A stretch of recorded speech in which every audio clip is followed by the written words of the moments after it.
We're in an open occupation. Yeah. I can't believe how amazing this building is and how it's not being put to use, how large some of the units are and how they could be, you know, raising someone's quality of life right now and it's sitting desolate. That's a crime. That is literally a crime. And you can judge a society's level of compassion by their institutions, and we are found wanting badly. This is ridiculous. It is ridiculous. This is absurdity at its highest level. Just pisses me off. And rightly so. I consider that justified outrage. Yeah. In my lexicon, and I feel that way too. Well, I was made homeless at the age of 14 in Hollywood. So when I see things like this, I just get outraged.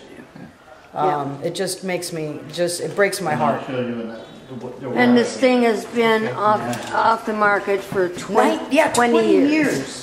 And they're slowly 20 years of these rooms that could have been providing shelter and a quality life for people to be able to have a life. And look at the piping right up here. Wow. That is not 20-year-old No, pipe. that's good stuff right there. Yeah. That's good copper piping. Hold on, leave it open.